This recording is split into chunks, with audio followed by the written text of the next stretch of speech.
গত ১.৫ বছরের ভিতরে ইউনিটরা একটা ইট বাংলাদেশের মাটির মধ্যে লাগাইতে পারে না।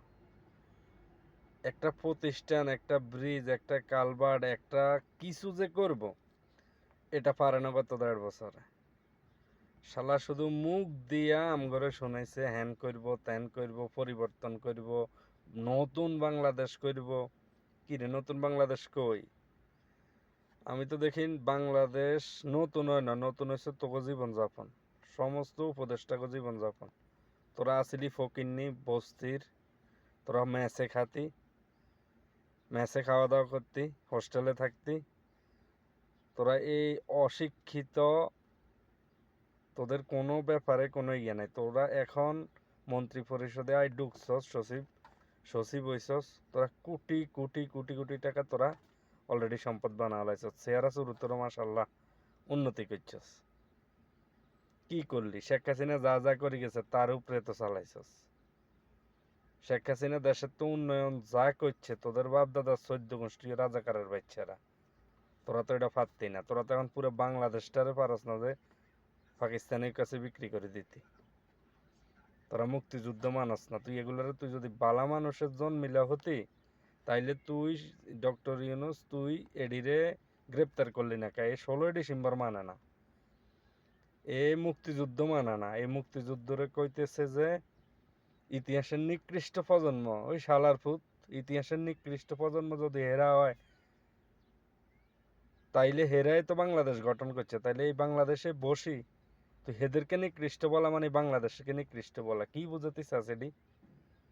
কি বুঝাস এগুলা? মানে তোর ওই দিন যে কথার প্রসঙ্গে ইউনুস কইছিলি যে আমি উপরওয়ালার থেকে উপরওয়ালা বলতে তো তুই এখন বুঝাইছস পাকিস্তানি গর এর উপরওয়ালা বুঝাইছস আল্লাহ।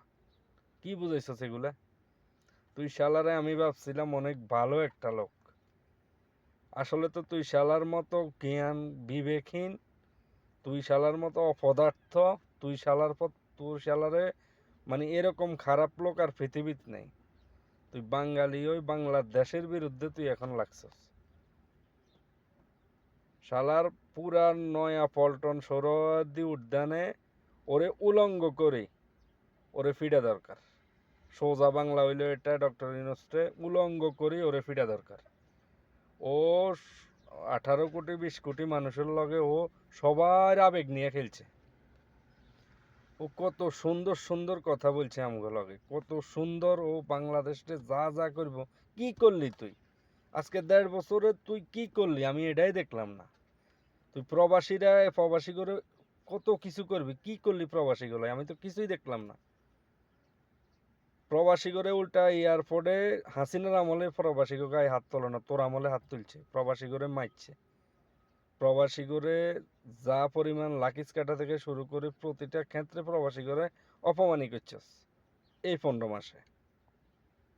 তো কি করলি? তোর আসলে বিচার হওয়া দরকার। তুই মৃত্যুক, তুই ধোঁকাবাজ, তুই বাংলাদেশ বিরোধী, তুই সব কিছু মুক্তিযুদ্ধের বিরোধী। তুই আসলে এই যুগের তুই হলি 1 নম্বর রাজাকার। তুই যুদ্ধের সময় তোর কি অবদান শালা? তোর কি অবদান ছিল যুদ্ধের সময়? তুই তো প্রাপ্তবয়স্ক ছিলি ওই সময়। তুই এমন এই সচিব টসিব সমস্ত রাজাকাররে মিলে তুই সচিব বানাইছিস। সচিব বানাই তুই পুরা দেশের বিরুদ্ধে, 16 কোটি মানুষের বিরুদ্ধে। তুই তো আসলে শুধু আওয়ামী লীগের বিরুদ্ধে ছিলি না, এখন বুঝছি।